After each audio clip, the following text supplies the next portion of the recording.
Chapter 26. On the run. Sierra could feel the sweat soaking her pant legs as it flew from Big Boy with every strike of his hooves to the ground. With the horse running at full speed and carrying more than double the weight he was used to, she knew his strength wouldn't last long at the current pace. Sierra also did not want to have the Chinese to have a chance to find them after regrouping. Her mind raced as thoughts jumped from Big Boy to Katie, the man holding on tightly to her, how many shots she had left, and then Carter. She'd had the feeling somebody was going to be lost before charging in, but all that was set aside after witnessing the first execution. Now, miles away, Sierra could feel Big Boy slowing as his breathing became labored. She felt her legs push outward as he drew air into his lungs. "Good boy," Sierra said as she patted him on the side of his long, golden neck, letting him know she was okay with the slower speed. Not far ahead, Sierra saw Katie had also slowed and was making her way back around to her through the trees. Sierra could feel Big Boy taking a few quick breaths. "I know, boy. It was a hard run at your age." Again, she patted him on the neck. "Sierra," Katie said in a low, panicked voice. Instinctively, Sierra reached for her pistol and looked around, and then back to Katie, who was staring blankly at Big Boy's chest. Looking down, Sierra saw that what she had thought was sweat blowing back on her pant legs were blood. Big Boy's golden coat leading around to just below his neck had been dyed red from blood exiting bullet holes. Sierra quickly brought up her arm and spun in her saddle, knocking her passenger off to the ground, and then jumped to the ground herself. Fighting to control her feelings, she gently began unstrapping the saddle and slid it from Big Boy's high back, along with the blanket beneath it. Stroking the wet hair of his coat, Sierra made her way around and stood directly in front of him with her right hand behind her back. "There now, my big boy," Sierra repeated in a soothing tone as she stroked him with her left hand while softly removing the bridle from around his head, allowing him to stand free of any restraints. With the bridle free, Sierra ran her fingers through the long hair of his mane that hung over his forehead and between his ears, and then ran her fingers down between his eyes to his nose. Placing her hand just under his chin, she looked him in the eyes and said, "Take care of Carlos as well as you did me, big boy." An explosion rang out through the forest as she pulled the trigger on the .357 Magnum hidden in her right hand, so he would not see. To those around her, it seemed that shooting the animal she loved made no difference to her, yet Katie understood what Sierra was truly feeling inside. Since the day Sierra appeared alongside her father's grave, she had worn a mask.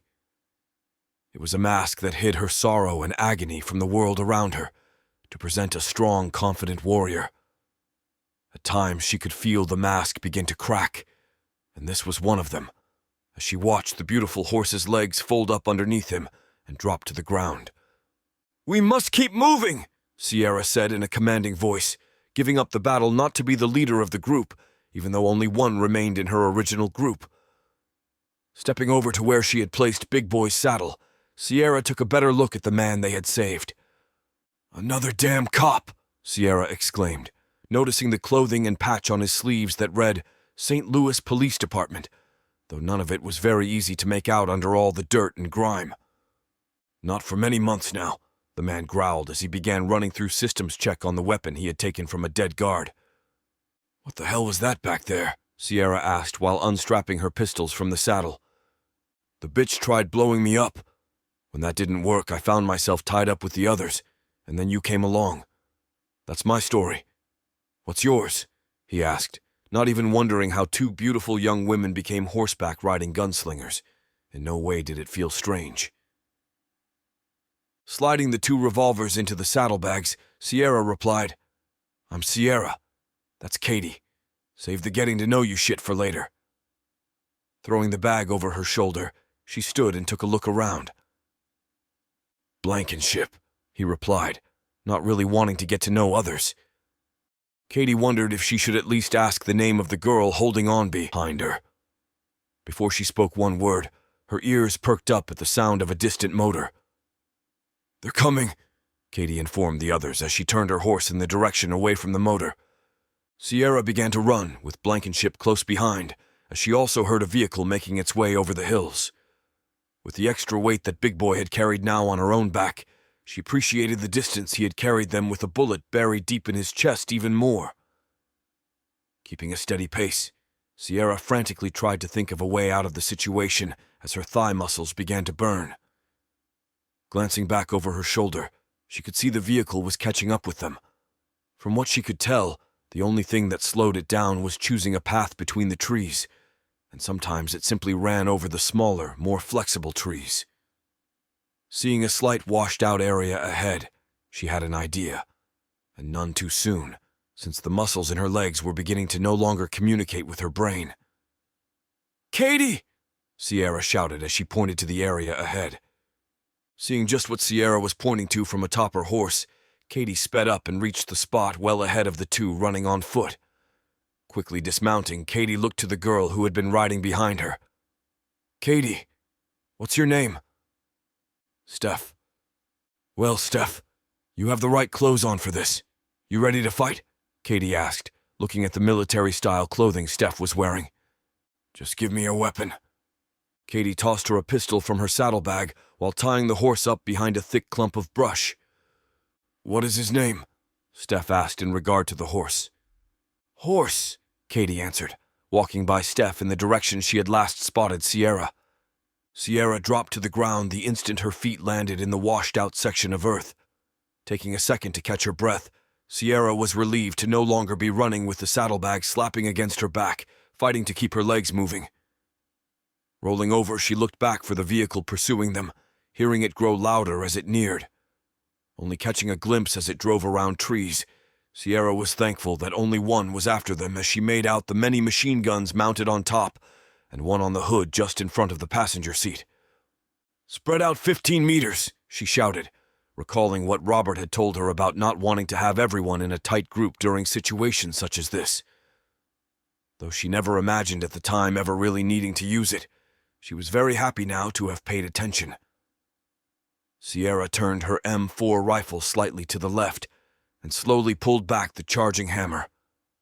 As the bolt slid back, exposing the brass case of the round inside the chamber, she released the charging handle. Satisfied there was a round in the chamber, she then began scanning the forest for a target, knowing the best chance they had was to catch them off guard and take them out quickly as they approached. Looking to her left, she saw the cop buried into the dirt as if he had done this before. To her right was a girl she did not know, and from the way she lay, Sierra could see she was somebody who was fresh to the fighting. Unable to see Katie due to the terrain, Sierra had faith that she was in a good spot and ready. Waiting for the right opportunity to strike became agonizing, but Sierra knew if they attacked too soon, the machine guns would cut them down. Raising up just a little to see above the foliage on the forest floor, Sierra caught a glimpse of it and felt the time to attack approaching any second. That second passed as quickly as the motor of the vehicle fell silent. "Shit," Sierra whispered, hoping they had not spotted them and were preparing to open up with the machine guns. To her left and right, both the recently freed were preparing to charge out, looking for the vehicle, a charge that in her mind would most likely end in a hellstorm of lead. But at this point, it wasn't as if she could run away, so she too prepared for the charge. "Hey, where are you?" "Carter!" Sierra exclaimed, very confused as she recognized his voice. Getting to her feet with her rifle pulled tight to her shoulder, she watched Katie running from a pile of brush.